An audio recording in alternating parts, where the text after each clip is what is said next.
یہ بہت پرانے وقتوں کی بات ہے۔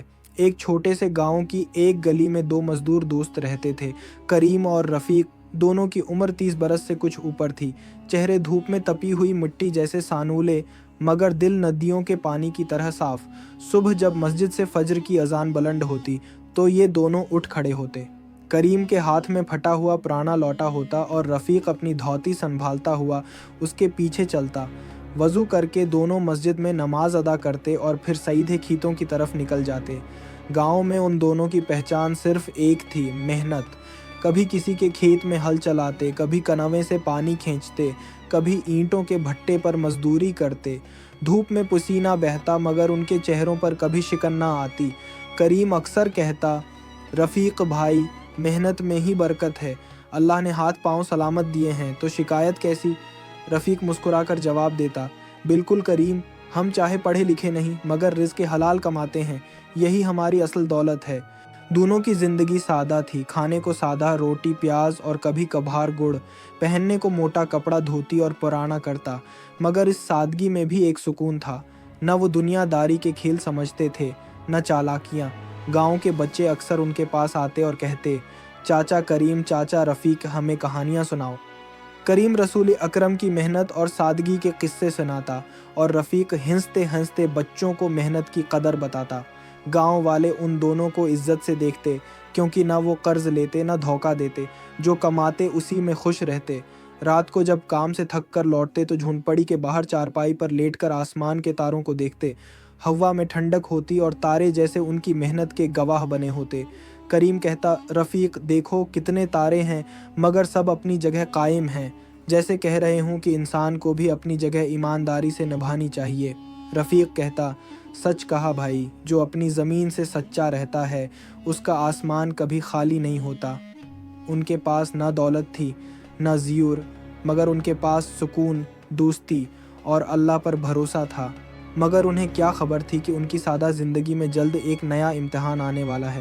ایک دوپہر جب دھوپ زمین کو جلا رہی تھی اور لوگ نیم کے درختوں کے سائے میں آرام کر رہے تھے، گاؤں کی سرحد پر ایک چمکدار بیل گاڑیوں کا قافلہ آیا۔ گاڑیوں پر چمکدار صندوق رکھے تھے، آگے پیچھے دو نوکر اور بیچ میں شہر کا سیٹھ ہری رام بنیا۔ تن پر ریشمی کرتا، سر پر چمکتی پگڑی، گلے میں سونے کی زنجیر، آنکھوں میں چالاکی اور ہونٹوں پر بناوٹی مسکراہٹ۔ جب اس کی گاڑی گاؤں کی مٹی میں داخل ہوئی تو لوگ حیران رہ گئے۔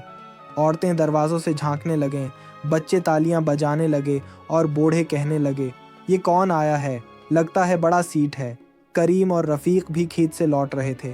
کریم بولا، بھائی دیکھو تو کیسا چمک دمک والا آدمی ہے۔ رفیق نے مسکرا کر کہا، ہاں مگر دیکھنا، شہر کے لوگ ہمیشہ گاؤں والوں کو اپنی باتوں میں پھنسا لیتے ہیں، ہمیں ہوشیار رہنا ہوگا۔ اگلے دن صبح سویرے سیٹھ ہری رام نے گاؤں کے چوراہے پر اپنی چمکتی دکان سجا دی۔